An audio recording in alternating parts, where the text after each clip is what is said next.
Here we are. Mm-hmm. Live again.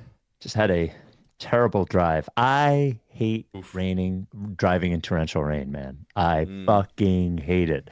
Especially on the Jersey Turnpike with the fucking big trucks. You can't fucking see anything.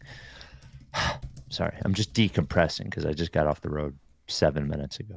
So, wow. Craziest rain I ever drove in was driving across country in 2010, South Dakota. It felt like the car was, and it was a big car. We were in my buddy's 4Runner. Okay. And it felt with what would it even be called? Like an extra thing that had more boxes that we were taking there because we were moving to LA. Oh yeah. And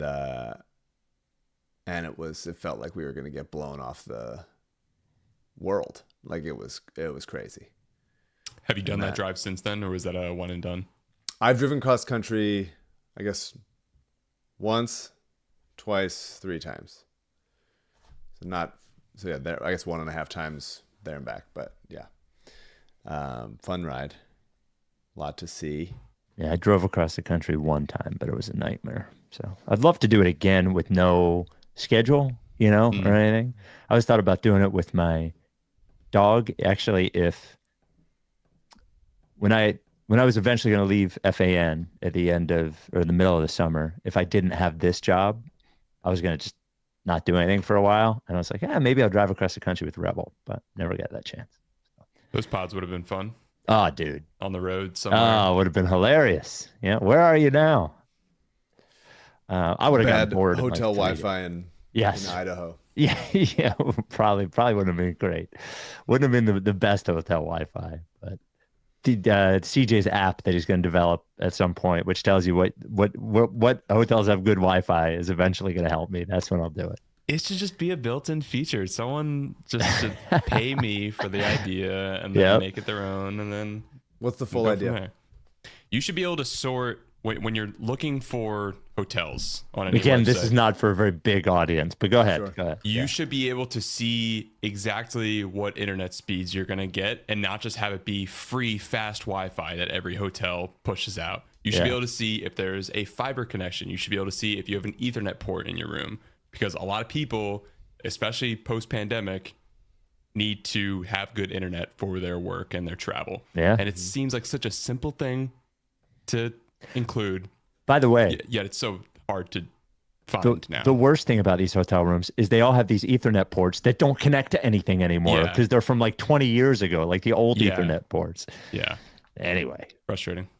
Have you ever done that? One more thing, CJ. Have you ever done the thing where you look in the back of the TV and you're like, ooh, there's an Ethernet port in the back of the TV. I bet it's connected to the internet. I tried it there. It doesn't work. I'm pretty good at picking up if it's a phone port or if it's a RJ45, like the proper Ethernet port. Yeah. TVs have the like red, yellow, white ones that you plug into like a first generation PlayStation. Well, that's audio video, but the Ethernet port for the fucking internet to get in there. Can you imagine trying to hook up your computer with the RCA cords? Mm-hmm.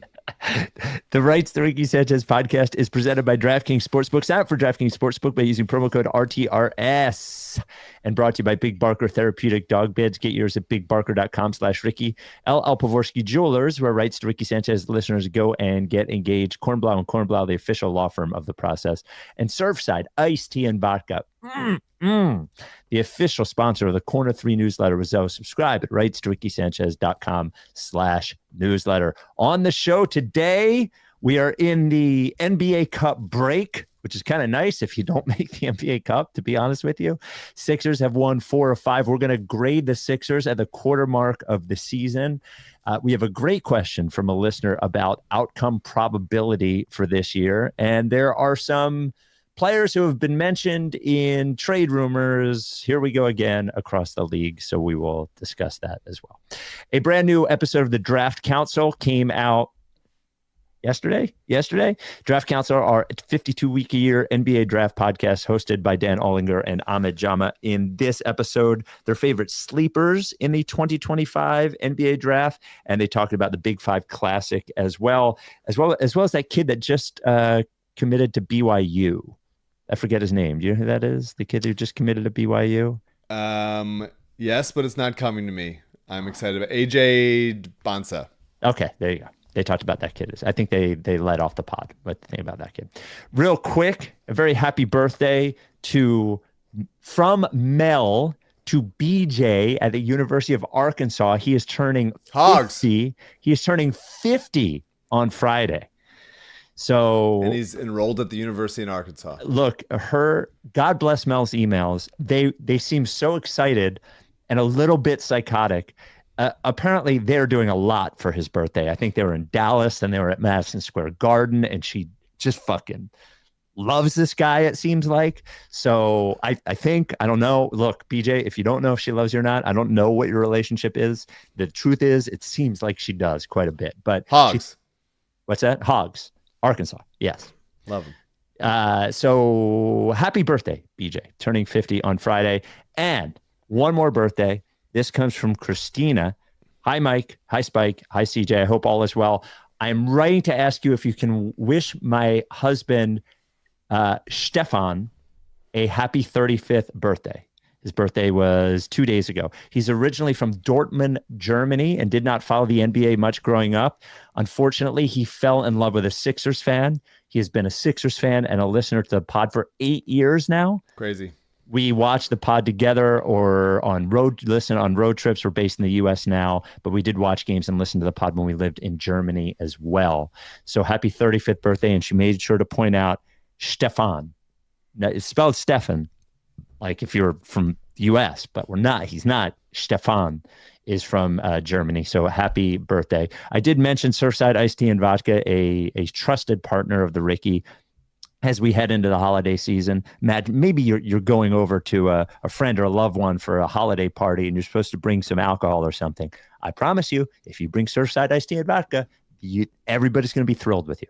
Everyone will be thrilled with you, no matter what variety you bring. The iced tea and vodka, the green tea and vodka, the raspberry, the peach, the lemonade and vodka. Everybody's going to go, oh, it tastes so great. Thank you for bringing it. Oh, it only has 100 calories. What's this? Only 3 grams of sugar? And let me taste it. No bubbles? Of course not, because iced tea does not have carbonation. You can get it wherever you get your booze. In PA now, by the way, you can get it at beer distributor. You can get it at a gas station. Get it at a supermarket, wherever they sell alcohol. It used to just be the liquor store. Or just go to statesidevodka.com. But remember, you got to be 21. Without any further ado, Amos and the Chef.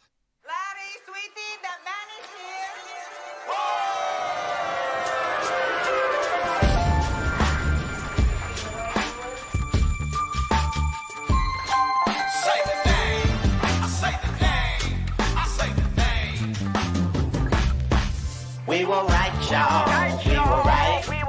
Even when it went wrong, we were right. We was right, y'all. We were right. So say the name. Say the name. We were right, y'all. We were right.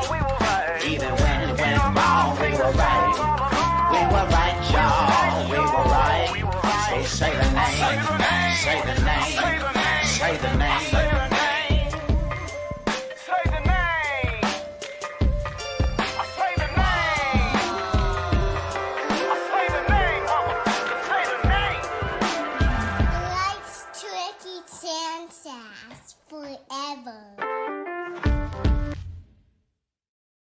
Welcome to the Rights to Ricky Sanchez podcast. I'm Spike Eskin, along with a guy who's on his NBA Cup vacation.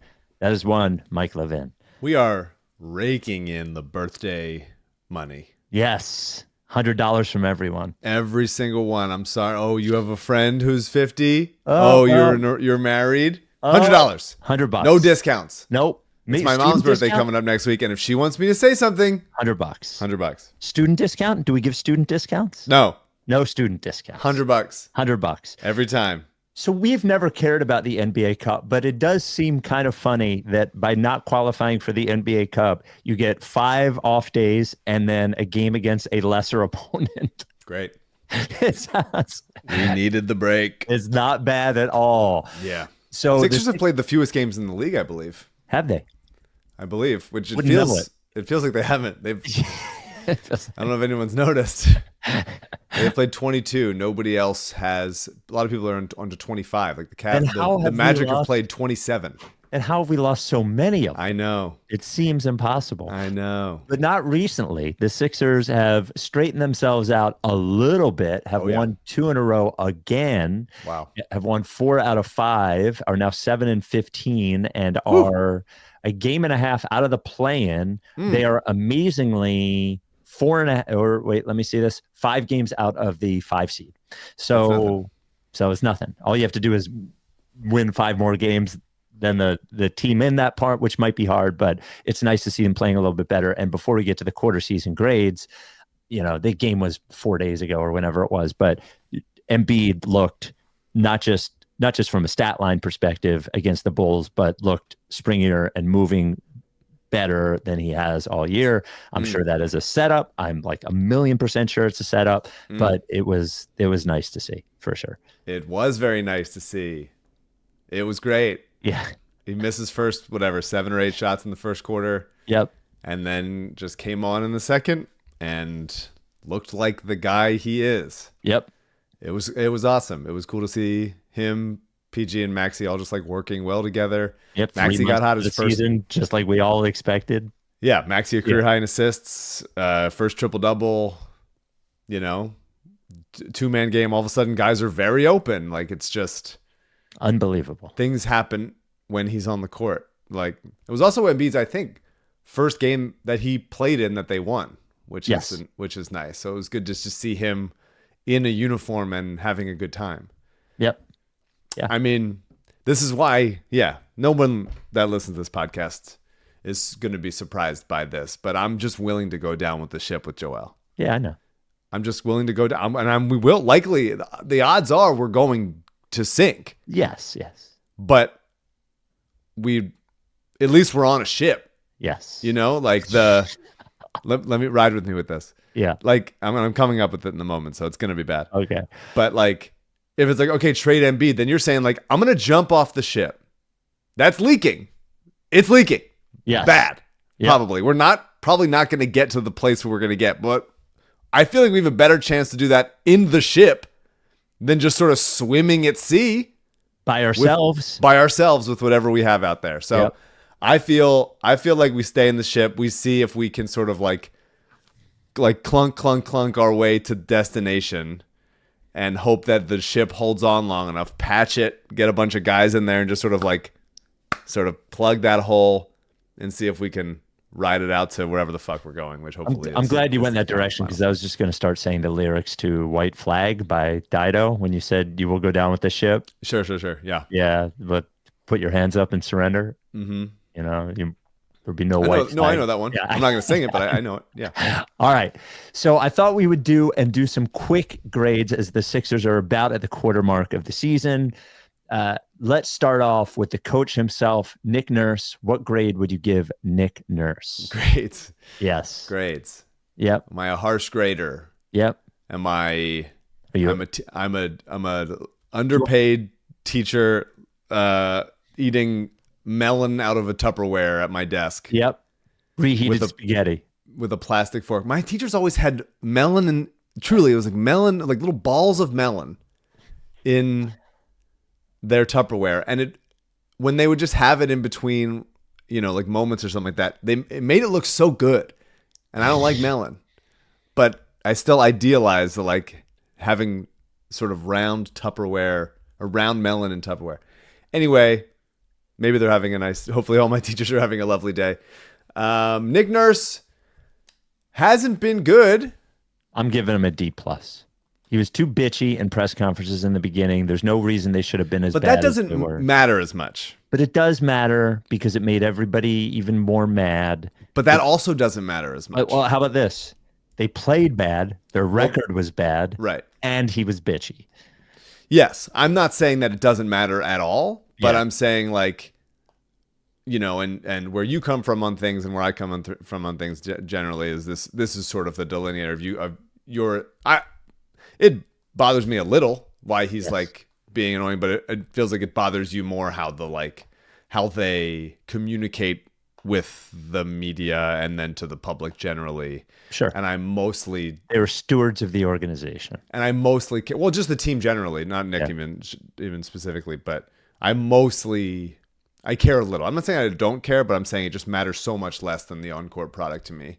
And so at every single time, it's going to be like, well, if they were winning, it wouldn't matter.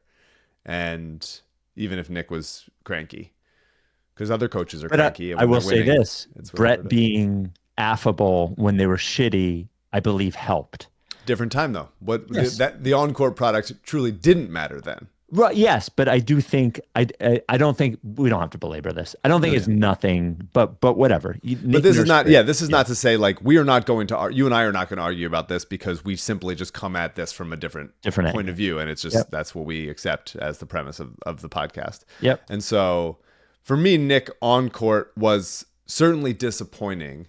Obviously, he was dealt a tough hand, though. I wish there would have been like cooler wild man stuff that he was pulling out to just survive wins. I don't blame him for all of the challenge stuff, but the fact that he is the worst challenge coach in the league is something. It has to be, right? I mean, I don't always agree with what the result is, but like it's a little bit like you're taking an open three and you're like, that should go in. It's a good shot to take. It never goes in. But it doesn't go in. Yeah. And so you're like, well, you got to get somebody that can make it go in. And the Sixers are just losing challenges like crazy. The defense is, I think Mike O'Connor tweeted this, the defense currently ranks 12th in the league. 5th when PG is on the court. Which is wild, yeah. Well, their rating would rank 5th in the league when the rating when PG is on the court would rank 5th. Yeah. Overall. Yeah. So, I mean, I think D+ is a little strong or a little low because of just so much of this was out of his hands. And even if he did like the best job in the world and he was singing and dancing like Brett Brown and, running triangles and twos out there and scraping away wins, like they still would be within a couple games of this record generally. So I think it's ultimately a little bit like the hand he was dealt, but you said D+, I guess I'm going C-, which is really very close. Yeah. So I was winding up like it was gonna be worse, but I realized that D+ is just right next to C-. So I'll go there. It sounds much better though. Well, that's the difference between the public thing and the not public thing. Yeah, there you go. Morey, I think, is tougher than Nick Nurse at this point because it could. I feel like all of this could swing. His job stopped as soon as the season started. So his grade could look different if Embiid is solid for the next 2 or 3 months, then everything starts to look like it makes more sense. And then we're going like, well, he hit on Yabusele and he struck out on Gordon, but everything else is good and blah, blah, blah. So I guess I just have a trouble giving Morey a different grade today than I would have given him 2 months ago, and it would have been a good grade 2 months ago or before the season started. Yeah, I mean, the things you have to consider are the draft picks. So McCain obviously has been excellent, and that's already a home run, especially at his age and contract and everything. I think Bona, in the limited minutes he's had so far, looks like a very solid play in the second round. And it's tough for me to ding Morey on anything because like he did almost exactly what I would have done. The big thing I think will be the extension. Embiid extension. Yeah. Yeah, I mean I was talking more specifically of like, okay, I like the contract they gave to Oubre. I really like the contract they gave to Caleb. Yep. Lowry back at the veteran minimum, great. Yabusele, good. Yabusele was calling for it, and he got him. Awesome. Yeah. Eric Gordon, veteran minimum, awesome. Like I liked all of those things. I just liked all of them. And the KJ Martin balloon contract. I feel like I before the season also was always intrigued by KJ Martin as just as like an athletic wing that knows who he is, and he's played better than what we expected generally, and giving Ricky like a hinky special essentially. Like I just liked all of it, and so it's a little bit like me staying with my priors of maybe I would have quibbled with a couple of the two-way spots, whatever, a couple things here and there, but it hasn't worked out, but that's just not something I can blame Daryl for. And let's play this out. If they had not extended Joel and he would have expired after next season, is that right? Yes. I mean, what are we thinking then? Like how much more in flux and uncertain would everything be right now if the team was not only like, okay, Joel's health is a question mark, but also could they trade him, or is he during the season like talking to the media about the extension and and then the rumors of that are starting to go out of like, are they going to trade him? If they're not going to extend me, then trade me. Like, oh, there's rumors that I'm just hypothetically saying a bunch of stuff. Well, we got it. Yeah. I haven't seen it. CJ put the ad up? He put it up, but then he took it down. Okay. Well, you asked me with the grade, so I was doing the thing. Yeah, I know. I wanted to get this so we can fit it all in the way. Okay. All right. Well, then we'll come back to the Daryl thing. We'll come back to the Daryl thing. Sit right there. Hang tight. Don't go anywhere. Don't even move a muscle. We got this. We got a Big Barker related voicemail to 833 Lickface. Here it is. Hey guys, do you ever think Big Barker will make human size beds? And if they ever did, would you guys buy a Big Barker human size mattress? My current sleeping situation is not the best, and I feel like at this point I'd be better off sleeping on a freaking dog bed. So I was just curious. I know they have Big Barker Juniors and Big Barker Extra Big, and why not just keep going up? Why not make a Big Barker human size mattress? And I'd be the first to try it out if they did that. I want to know if you guys would invest your money and sleep on a Big Barker if you could. Thanks. This is Jared with a bad back. So I don't know that I would sleep on a Big Barker. Yep. But I would watch TV on one. I'd watch TV on one. Yeah. I lay on the ground sometimes, watch it, get a little different perspective. Sometimes I roll my back out with a foam roller or something. Yep. Just like get a different, if you feel like laying down, if I'm cramping up from basketball or something like that and I just can't be on a couch or there's people, whatever, I think it's a nice little option. It's basically like a more comfortable beanbag. Yeah. And I was going to say the XL Big Barker, I don't know if you've ever seen one. A human could sleep on an XL Big Barker. Is that the one that the guys sat on stage? Was that an no, XL? Those were just largest. Those were just largest. Okay, yeah. I haven't seen an XL then. Yeah, XL you could lay on. Here's the deal. I'm going to make this quick. If you love your dog, your dog should have a Big Barker, quite simply. And what he was asking, the reason he was asking that is because he mentioned his bad back. The Big Barker is engineered by experts to keep your dog healthier by giving your dog true support as your dog sleeps.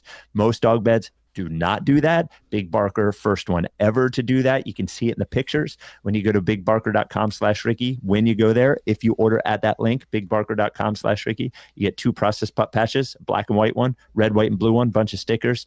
You get your dog in the process pup gallery by sending us a picture. But more importantly, your dog is going to be sleeping on a bed that is going to last. 10-year warranty. The foam doesn't fight. They replace it for free. Rebel's been sleeping on one for 7 years, something like that. Looks just as good as when we got it.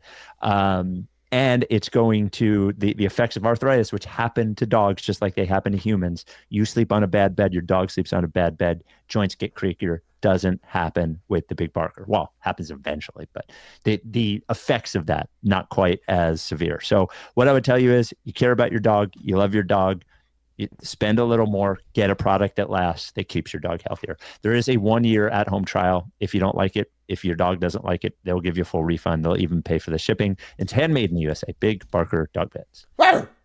So, okay, so you were playing out the Embiid non-extension. So yeah, just the idea of like, so what happened? So all this stuff has happened. He's injured.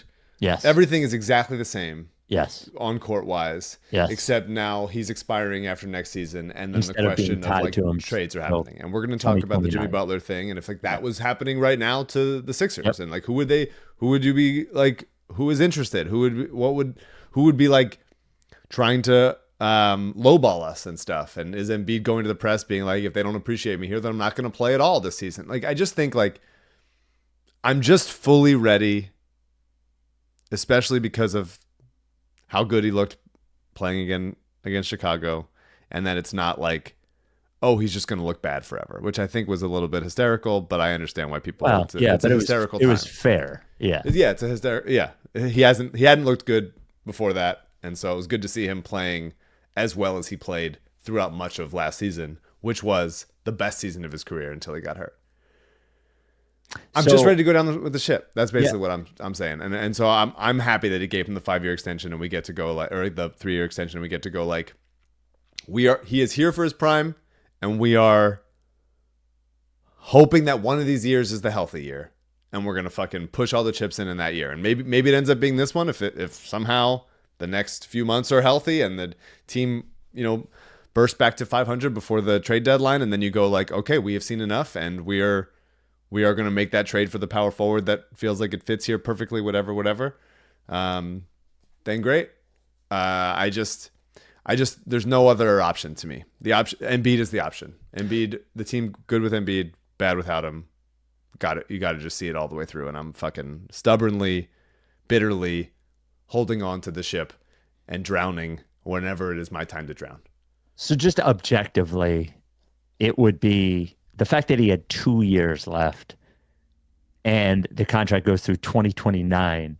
I guess what I would say is and look, if this ends up being the reality, it's the reality that they'll deal with and they'll figure out.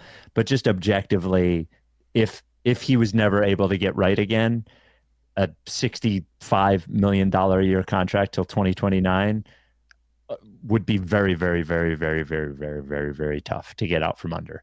So, I just think that's the case anyway, though. I guess is the idea. Well, but not really. Then you just would have been tied to it through next year rather than. Well, I'm saying, and then when do you trade him? When do you extend him? Do you try to nickel and dime him to be okay, maybe we just do 2 years, 80 million, and you try to do that, and then it gets ugly, and then your reputation around the league of you don't take care of your players. Well, no, but if he plays 50 games this year, then you extend him before next year. They did with 2 years left. That's all I'm saying. That's the only. So you thought it was a little early to do it. I'm just saying that retroactively, it feels. I was happy, I was emotional, but you look back on it and you're did you really need to do it there? Sure. It's not like they gained anything. They didn't get a deal doing it early.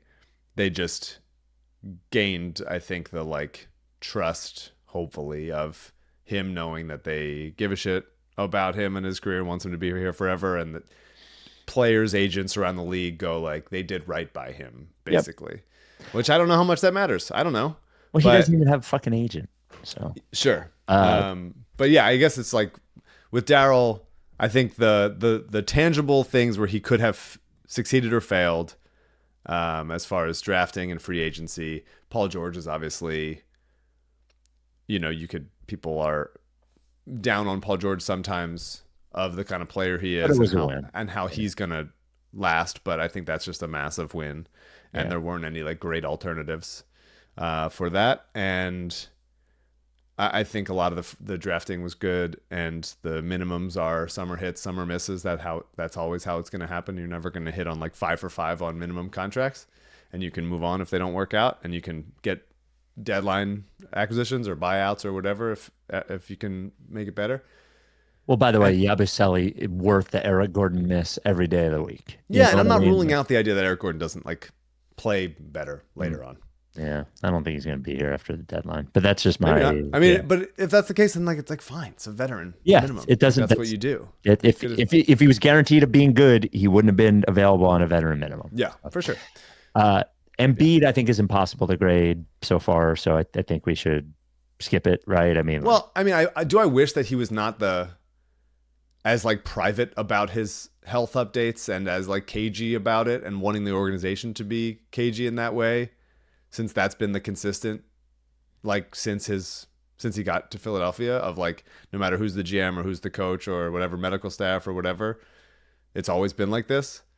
Do I wish that was better? Of course, but I want him to play when he's healthy. He hasn't been. That sucks. Yeah. I want him to be in great shape and good. I'm just sort of I'm really having seen it against Chicago and just been like, that's it.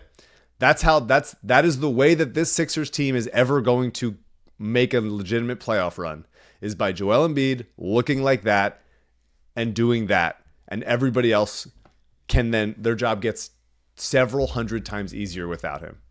And I'm just willing to I'm willing to die here. I'm just willing to die here. And I'm saying I'll say we'll probably die, but until there's an actual viable alternative. And if I was making the alternative case, it'd be like, yeah, there's not one perfect answer for like trade Embiid for this and then you win a championship. It's like it would be a process of doing that, and I acknowledge that. And it's a little bit of a straw man to say like, what's the alternative? Because there's like, it would be a full, yes, some full situation. But I still think no matter what, even if it's not great odds, the best odds are have one of the top 3 players in the league, which Embiid, when healthy, still is. Yeah, if he plays. Yeah. Maxey, I am giving we're talking about the whole kit and caboodle. I'm giving him a C, and I think that's fair. Like giving him a C. I think he deserves a C. Yeah, I mean, he hasn't been great. I also would say that he was dealt a relatively bad hand as far as who's available for him to lean on and stuff. Like, he certainly statistically is having a tough season. He's shooting 29% from 3. That's obviously a lot lower. It just feels to me pretty similar to last year offensively. Maybe some shot when Embiid's not there. It feels like he's trying to do too much. It feels like he is incapable of fully putting a team all on his back and actually winning games with him as the number one option. I will say, I genuinely think that defensively he has taken a big step forward, like a big step forward. And it's not that's to my eyes. And I'm looking at his like counting defensive stats right now. Yeah, his steals, they don't matter. They don't matter, but his steals are way up this year. Well, the whole team is way up from a turnover. I think they're generating like the 3rd most turnovers in the league. So that feels like a very Nurse. But I guess they had Nick Nurse last year too. So yeah. Yep. Maxey's steal numbers are a career high in no matter how you look at them, by so much. And I think that's part of why he bulked up, which is maybe affecting his shot on one end, but it's also helping him be, I think, way more sturdy and able to hang with a bunch of different guys defensively. His rebounding numbers are up as well. And yeah, I just think that I sort of accept Maxey for the limitations that he has, and knowing that he's probably always going to be best as a 2nd or 3rd best player on a really, really good team. And from there, you just hope that he gets better at the other couple things that we can improve on. And yeah, so I would give him like a C+. I don't think he's been great. Obviously, the shooting is whatever it is. If shots went in more, maybe things would be different. But yeah, and it can come up. Like, I don't think this is like you're locked in this forever. But at this point, I think a C. Paul George, the fucking knee stuff. Last thing. I'm so sorry. The Maxey, and I like that Maxey. Maybe he's done it before. This is the first time we're hearing about it. I like that Maxey called out Joel for being late. I like it too. I'm sure it was in the most like, I love you, man. For sure. But I like it too. Somebody's got to, and it's got to be him. I just think it is cool. They're now tied to each other. They've been teammates the longest there.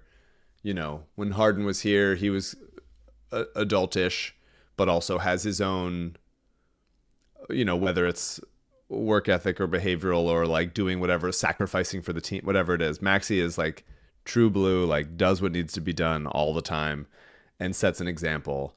And he's number 2 on the call sheet, and he's been there the longest with Joel, and going up to the guy that like was your big brother when you were a rookie and now going like, hey man, you got to be better, is I think a big step forward leadership wise. And I like him. I like that he did it. I'm happy for him.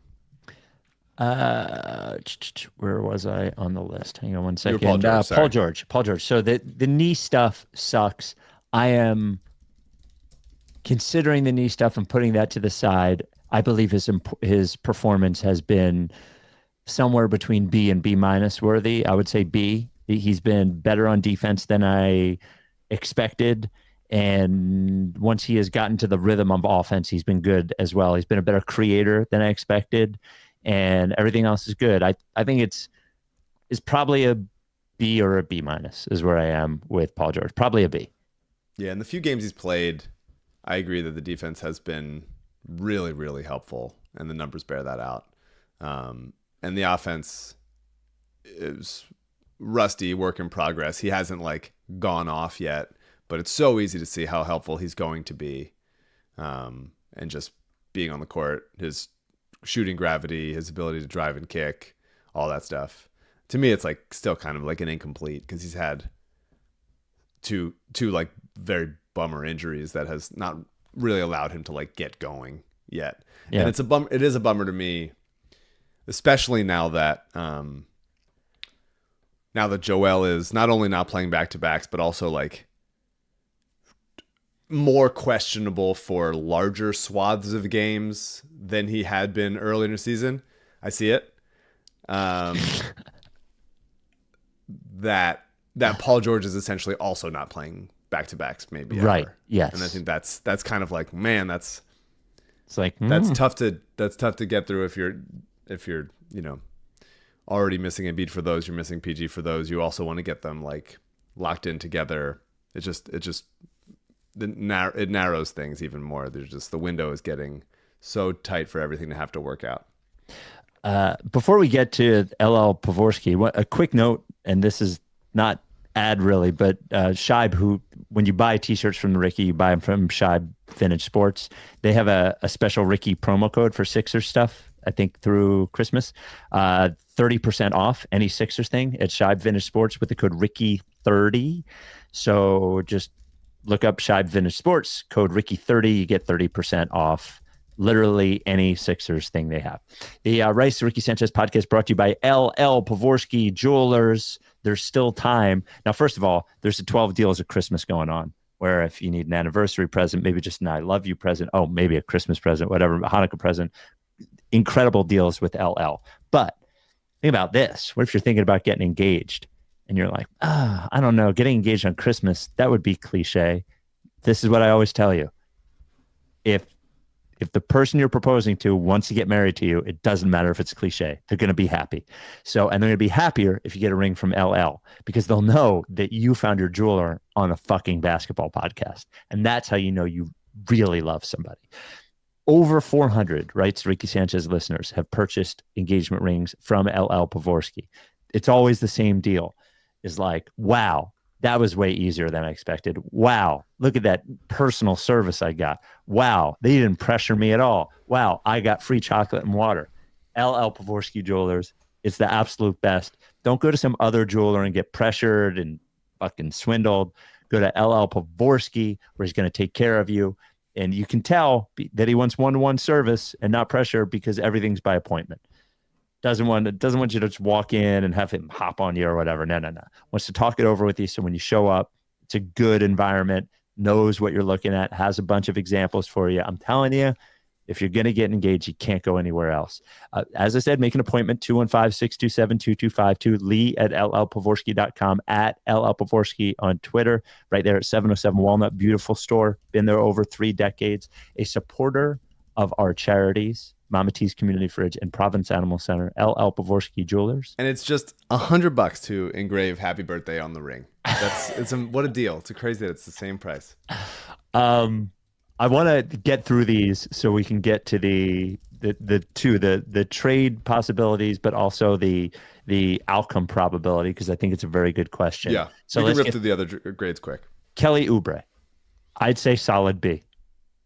Yeah, had some rough moments, obviously, but gotten hot from 3 lately, and the defense is still at its peak is still so helpful, and there was so much beautiful stuff happening with him in that Chicago game. I just love to see it. So I would also say a B. Yeah. And there's a little bit of recency bias there, but is what it is. Yeah. Caleb Martin, I'm willing to come up on it, but for me, has been a D+. Yeah, the shooting is bad. The defense really has been quite good. I expected a little bit better decision making, but again, like he's making decisions that he shouldn't have to. That Right. won't be on his plate when things matter. So I would also go. I would go a little C-, a little C- for our friend Caleb there. Maybe I'm a generous grader. Maybe I've had too much melon. Can I, real quick, rank your melons? Mm-hmm. Watermelon, cantaloupe, honeydew. Oh, Sixers Adam style.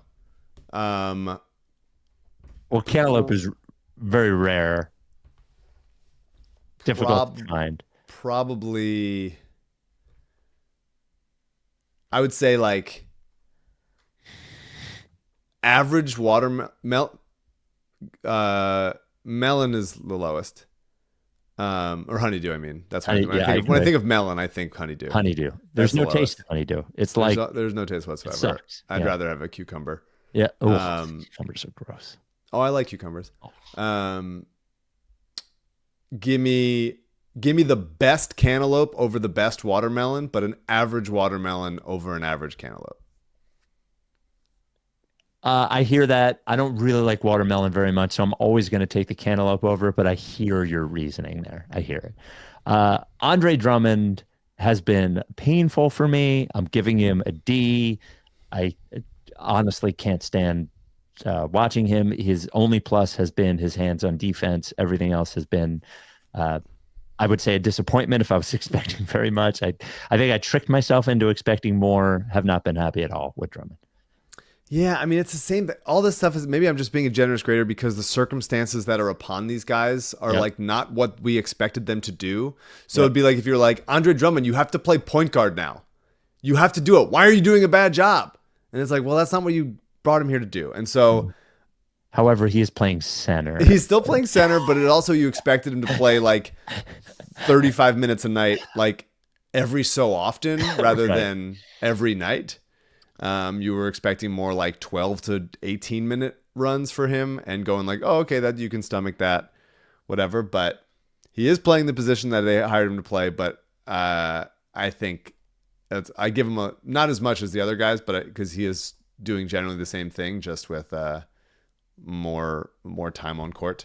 He hasn't been good for most of it.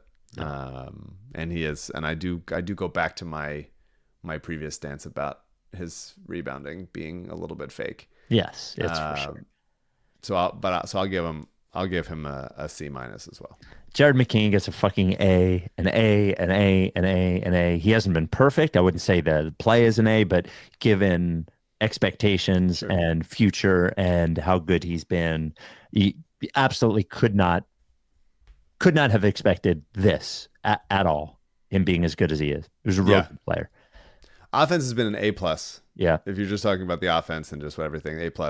Defense, the thing that would bring me down to an A also is it's not like you don't expect, he's a rookie who played one season at Duke and he's short, but I expected him to be a little bit better on defense than he is right now. It's that maybe is lofty expectations considering how the rest of his game and how gifted, much we benefited from him playing how he has, but in order to give him an A+, I would need his defense to have been better, and it has been pretty bad. I obviously think it will get better as the years go on, and most rookies are just quite bad at defense, especially smaller guards. But yeah, I would go A also. He's saved their ass. It's unbelievable. KJ Martin has been a fucking A given the context. He's been great. He can play him with every lineup. Has been like, I feel completely comfortable when he's out there. He's not going to do something fucking dumb. And he's gotten better with the more playing time he's gotten. And Nick Nurse has begun to trust him more too. So I've been happy with KJ Martin. I don't know. I don't think anyone would disagree there. I love KJ Martin. I appreciate what he has brought to the table. knowing who he is, passing, cutting, playing really solid defense. I think his defense is underrated as far as like switchability goes, recovery on blocks, getting back for stuff. I would say I wish that he was a better rebounder, and he's really kind of not. For how athletic he is, his rebounding numbers are pretty putrid. Defensive rebounding percentage is at 11.7. Last year was 13.6. Like, that's not good enough for like a guy that you're trying to play at power forward. You would wish that he could clean up a little bit more. They're playing him at some small ball stuff. You wish that he could do that a little bit more. And as much as I've appreciated the like more willingness to shoot threes than last year, he was shooting over 2 threes a game in each of his first 3 seasons. In Houston, his rookie year, his first year and second year, he was 36.5% from 3 on 2 attempts per game as a rookie, and 35.7% on 2 attempts per game as a second year player. Like, I need that now. It's not like shooting. I'm not asking him for like crazy volume, but he's at 0.7 attempts per game. I need that number to be up. He did it earlier in his career. I think he's going to do it. It feels like it's coming. It does. It just feels like it's coming. Yeah. Well, he stopped doing it in Philly. He did it a lot more in Houston. I would just like to see it. There's no reason why he couldn't be, because I think he is a better shooter than Matisse. I just trust the like look of it more. Yes. There's no reason why he shouldn't take those open looks off. He's also a better ball handler than Matisse. They're not that similar. And he can finish around the rim better for sure. So I'm a little bit disappointed that it's like a little bit pulling teeth for him to take those shots that he took early in his career, and I think is capable of making at a fine 34-35% clip when he's wide open. So I would say A-. Eric Gordon, D-. Yeah.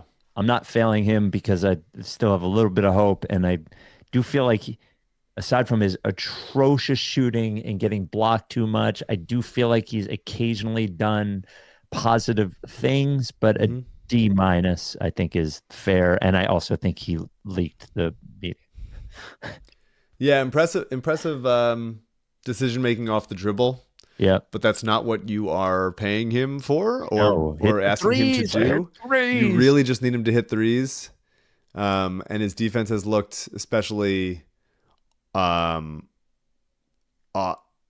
he gets deflections, gets his hands in there on rotations and stuff, but his feet are in sludge defensively, and then the shots aren't going in. So yeah, I think you gotta give him an F so far. Yeah, that's fair. That's a fail. And Gershon Yabusele has been an A. I mean, everything that we hoped he would be. He's a player who will be a motherfucker in the playoffs if we're there, honestly. Like he's a really good player, and I'm glad that it looks like he's going to stick in the starting lineup with Embiid. Looks like they're going to go Sixers. Adam was guessing earlier, but it looks like it's going to be Maxey, Oubre, Paul George, Yabusele, and Embiid, which I enjoy. I think Embiid, especially until the rebounding is solid, having a tough 4 there who can hit threes in the corner. I've been really happy with Yabusele. Yeah, I give him an A+. Yep. I definitely like having the additional rebounding, especially if Embiid is his even Embiid at his height has become a worse rebounder over the years, getting after everything. And Yabusele gives him some heft on the boards. I want Jared McCain in the starting lineup as soon as anybody's out. Like if Paul George is out, I want McCain in there. If Embiid's out, I want McCain in there. Like you got to find a way to. There should be at least 3 of the 4 guys in the lineup. I'm fine with it. I'm okay with McCain being out of it now, and I understand Yabusele being in there. And you want to stagger Maxey McCain, fine.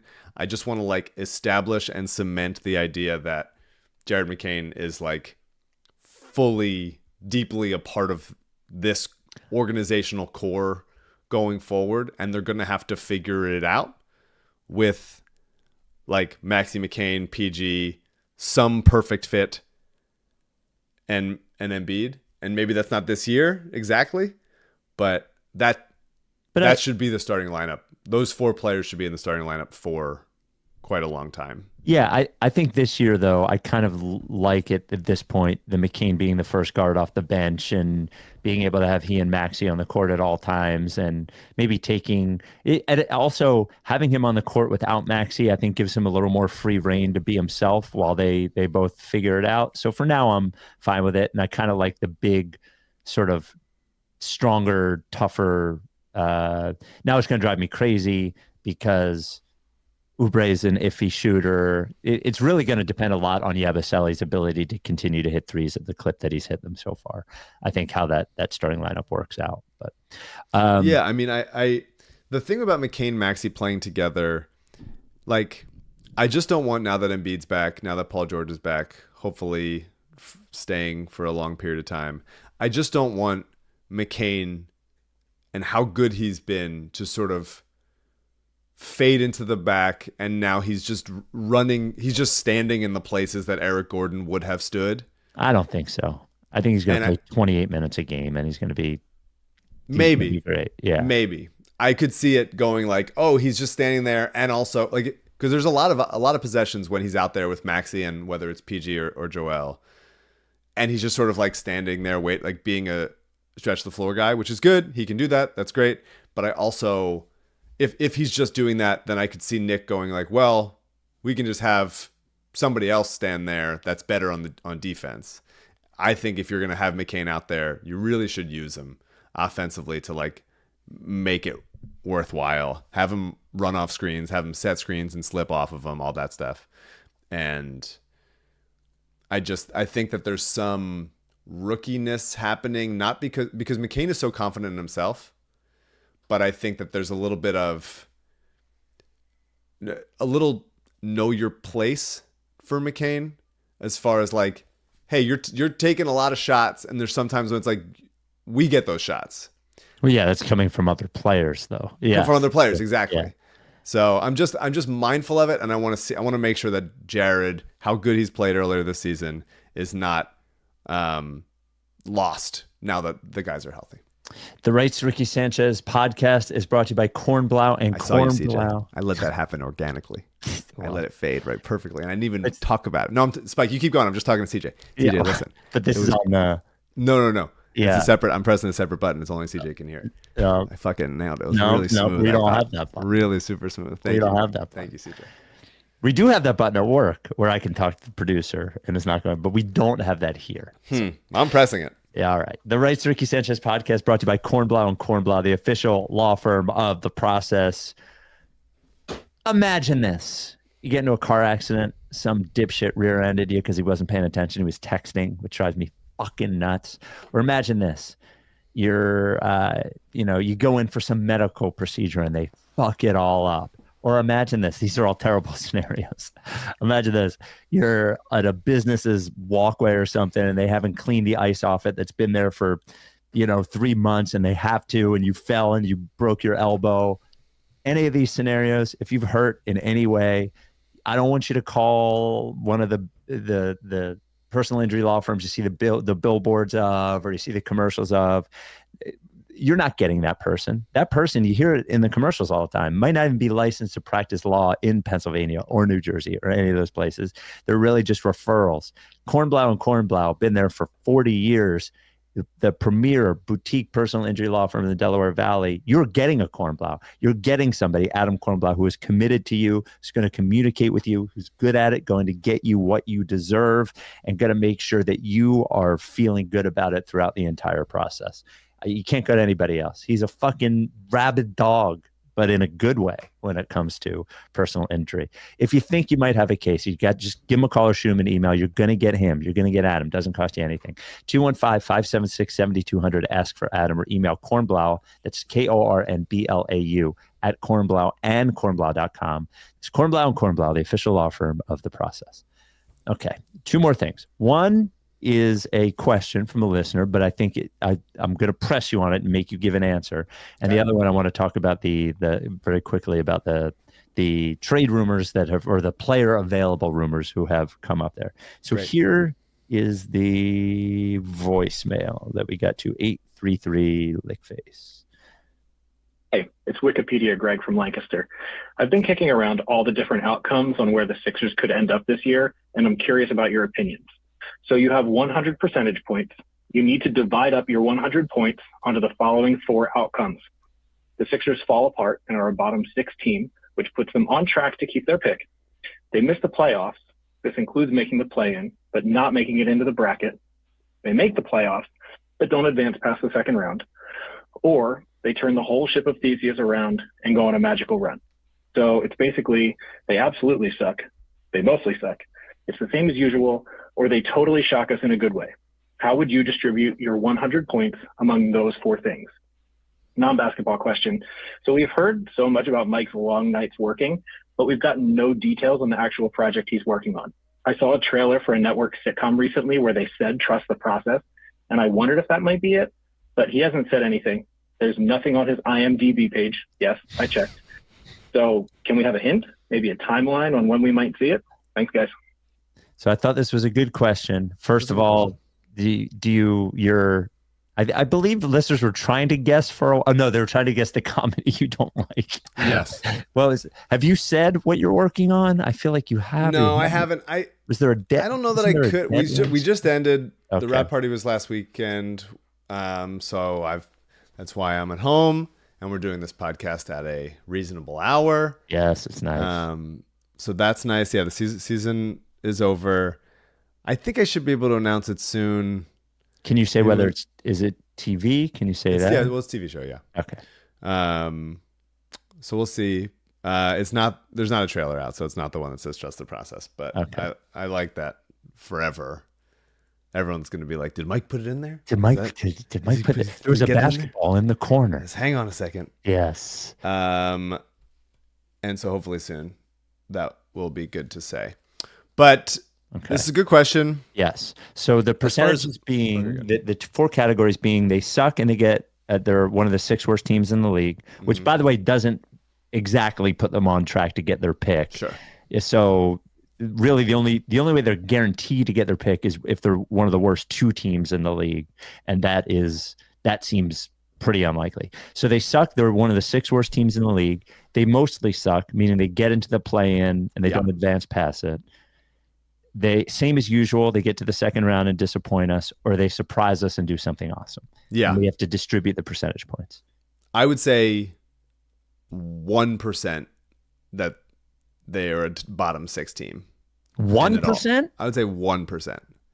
Okay. That it all falls apart and they don't try to do it. Like that's get into the plan. That they don't even get in the plan. I would say I would put that as 1%. Okay. Maybe like if Vegas was making these odds, they would be different. They certainly be different, but my perception is 1% because I think some teams are really going to fall off. And even if the Sixers have like 2 months plus of like multiple guys out, their like determination to be bad will be less than the determination of plenty of other teams to be bad, and they will lose out on that. So even if they're like the 8th seed or something like that, as in like 8th on Tankathon or whatever. Okay, so 1%. I put that at 1. Now make the play-in, don't advance past it. Give me 25%. I was going to say this should be a pretty big number. Okay. Yeah. And then same as usual, get to the second round. And now if they beat a good team in the first round, which it seems likely if they get to the second round, because it seems like they're not going to be a top, 4 seed or anything, but get to the second round. Let's just call that same as usual. I will go 44%. Okay. So you have 60, you have 30% left, and they shock us at 30%. Sorry. And that's me not doing the math right. All right. Give me. Right. Yep. Okay. Yeah. Let me go dial it back. CJ, cut this from the podcast. Cut this from the live. Cut this from everyone's memories. Okay. Give me that at. So I said 20. Why don't you give us what your real shock us percentage is, and then we can redistribute. I would say 10%. 10%. Okay. 10% Shakas. So do you just want me to increase? Do you want me to increase the plan? That's like 64. It's like, what is that? 64%? What? I gave 5. I said 25%, or said 20? Did I say 20%? You said 25 and 44. 25, 44, 1.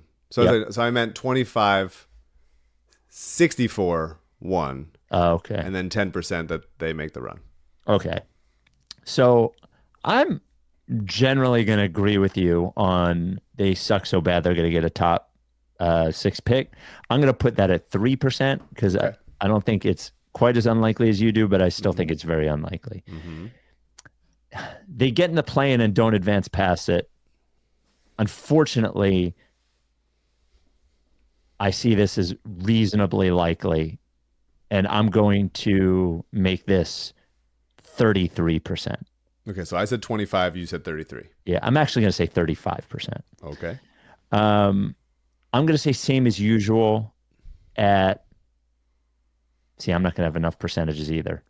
I'm going to say they mostly suck. You've used 38% so far. It's easier to keep track when I'm not the one. I'm going to say 40% at play-in.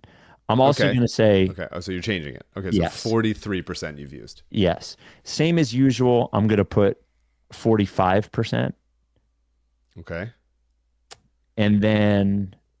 So that gets me 85, 88. Nah, Shakas is too high. I was going to say, I was like, okay, this is where we're headed. Yeah, I think Shakas is like 5%. So I'm going to increase they mostly suck to 45. I'm going to increase same as usual to really bad about this is very difficult. Let's say I'm just gonna let you do it. Why are you doing this to me? I'm gonna say you're doing a lot of typing. It's 47. So 47%, same as usual. 45% they mostly suck. It just get into the play-in. 3% they suck totally, and 5% they shock us. Okay. So. Okay. And I think that's 101%, but it's also fine. So close. Yeah.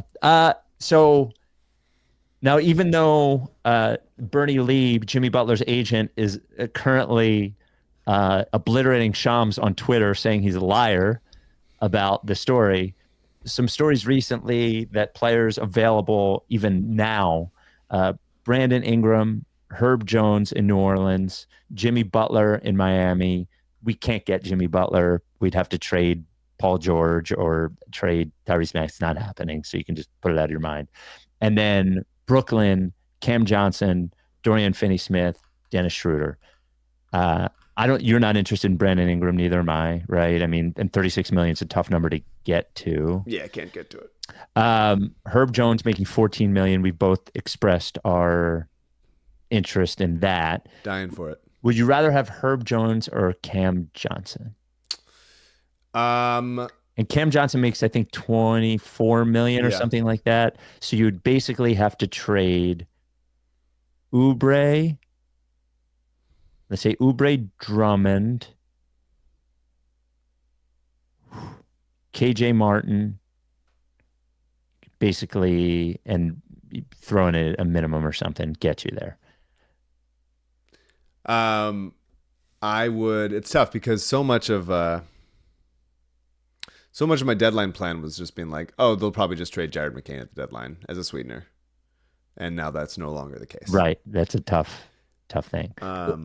I would say because of contract and because of how good I believe the Maxey, PG, Embiid, McCain foursome is when healthy, I think Herb Jones would be more helpful than Cam Johnson. I think Cam is more likely to get targeted than Herb is to get like left wide open in a way that is damaging to the offense. That's my perspective. Really? You think so? I think so. Herb is an excellent defensive player. He is. As far as a wing defender, just like one of top to bottom, versatility, everything. Would you trade 2 first-round picks for him? I would trade 2 first-round picks for him if the Sixers are like good enough to make this. This is all dependent on the Sixers being good enough to make the. Yeah, I would. I would do that. I mean, he's on a really good contract. He's only 26. He's awesome. He's lefty, which I like always. And he has like, I mean, Cam has improved. I have Cam on my fantasy basketball team this year, so I am liking Cam Johnson very much. And he's also, his like assist numbers are growing up. Like he's more than just a shooter. And I like my shooters to be big shooters, like shooting it high, coming off screens, and like it's really hard to block him getting over that everything. I value Cam Johnson. I like Cam Johnson. This is not an anti-Cam Johnson thing. This is just sort of a preference of, if you have Maxey who can fly around screens, McCain who can fly around screens, PG who, I don't know if you're running him around that much, but like is certainly capable of hitting catch and shoot so well. Like I'd rather use the resources on a defensive player who is as good as Herb is, who would be immediately better than everybody else on the Sixers at defense, wing defense, than another shooter that you're like, oh, okay, how can we figure it out? Like, when you're seeing another shooter, how can we figure that? I think my issue, my current McCain impacts. If you took McCain away, then I might say Cam Johnson. But Cam Johnson's like 6'7". Absolutely, but it's another guy that like is not a great defensive player, and you can only have so many. And so I'm willing to. I've seen enough McCain where I'm like, on ball, that's a guy you can go at for a stretch in a playoff game, who can like keep you afloat when other guys don't have it, whatever. And Herb has a little bit of like, he's as good as Matisse defensively and way less of a zero offensively, both as a shooter and also as like, he can like get to the rim, he can finish, like he can pass. He's a smart little player offensively. And so I'm just looking at like, you know, who do you want? If they are up 5 in a playoff game, I'd rather have Herb Jones come in for the last 2 or 3 minutes. And if they're down 5 in a playoff game, I don't think that Cam Johnson is getting that many shot attempts because of the other guys that are on the floor. That's fair. That's sort of kind of how I feel. And that is a defense first perspective. And I think when you have as good offensive players as Maxey, McCain, Embiid, PG, I think you need more defensive players. That's fair. Then I think you need another offensive. But that is a me preference thing. If other people said it was Cam Johnson, he's just a better player. You need more shooting. That gravity is hugely valuable. I would not dispute it. I think this is just a preference thing. I think the other thing that they'll need if they do the Herb Jones, they just need, if Eric Gordon is trash, they need another shooter. That's probably right. You know, they need another shooter. So that's probably right. Maybe JJ will be fired by then. If LeBron, what a final act by LeBron, by the way. If he's really going to request a trade, I don't think he's going to make them draft his son, make them hire his podcast partner as coach, and then ask to be traded to the Warriors. I don't think LeBron made them hire JJ as a coach. Yeah, come on. I don't think that at all. The idea that he wasn't like asked about it, or he's just like, I have as much of a role here as Jared Vanderbilt does. Like, I think that's ridiculous. It's like, oh, I didn't know. We never talked about it. It's like, you guys do a podcast together. Yes, but I don't think that they were like, he burst in the office and be like, you got to hire this guy. This is my guy. You have to do it. No, I agree that, but he does the little LeBron thing where you know what he wants, and then he claims he has nothing to do with it. Yeah. I think that's, somewhere in between, I think. Yeah. Probably. All right. But yeah, sign JJ. If he's angry enough, keep playing, bud. Maybe he'll die for one loose ball. Yes. Break his record. All right. Well, we will talk to you Saturday morning. We play in Indiana Friday night. Isn't that Indiana. what we got? Yeah. I'm feeling optimism. I'm feeling the dangerous throes of optimism. Yeah. After a good Embiid run. And then they said his body responded well to playing that many minutes too. So, and it was like 33 minutes or something 33. So this is, everyone's holding their breath all the time, but I'm feeling okay. I'm feeling good. Wow. It's easy to hold your breath when you're already dead. That's what I am. So. And since I'll be going down with the ship, I better get used to holding my breath very often for quite a while. We'll talk to you Saturday. You down with TTP? Yeah, lick face.